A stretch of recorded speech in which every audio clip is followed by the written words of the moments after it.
Observation of living organisms.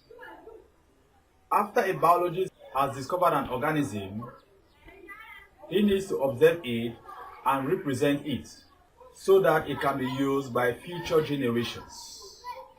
Observation involves a careful study of many aspects of an organism like appearance, example, size, shape and color,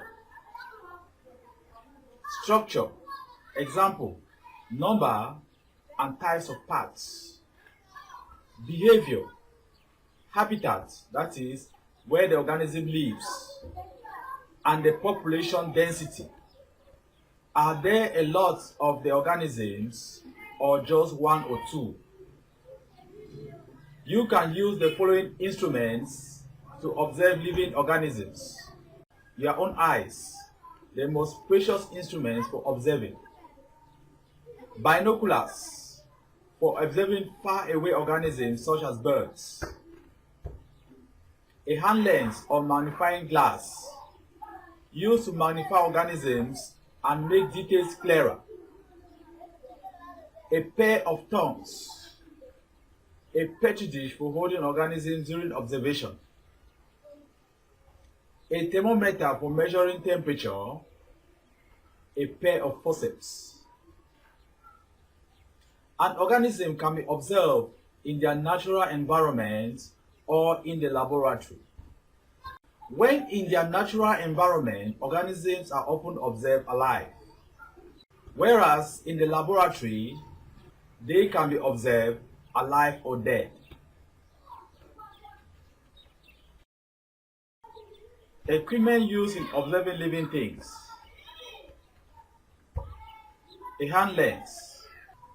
It is a convex lens generally held by a frame. Hand lenses are used when the eyes cannot see certain features needed by the biologists. B. Microscope. If we need to see further details of an organism, then we use a microscope. Two important functions influence the use of microscopes. They include magnification and resolution.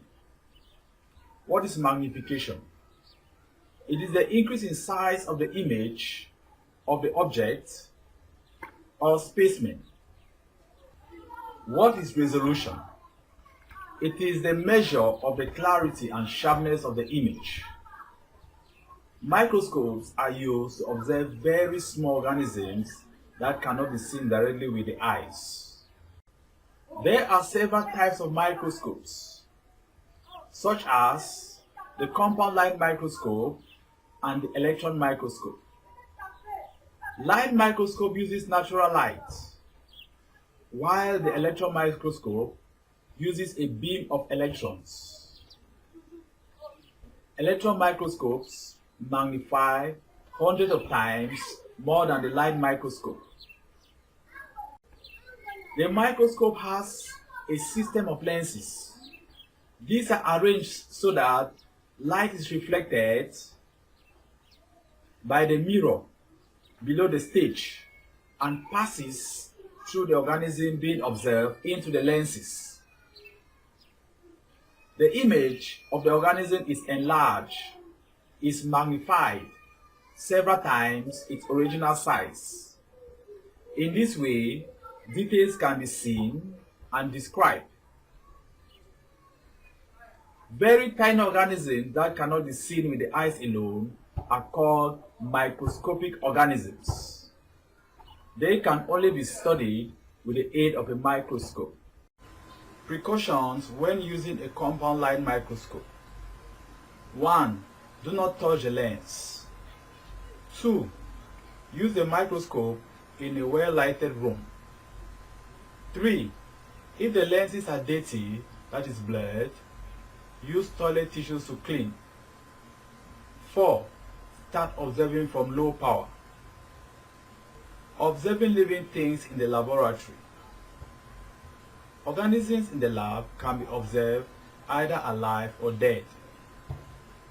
Live organisms can be kept in vivaria.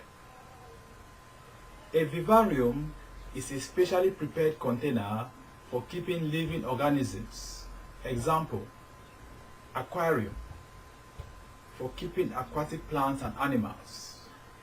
2. Wormery, for keeping worms. Snailery, for keeping snails.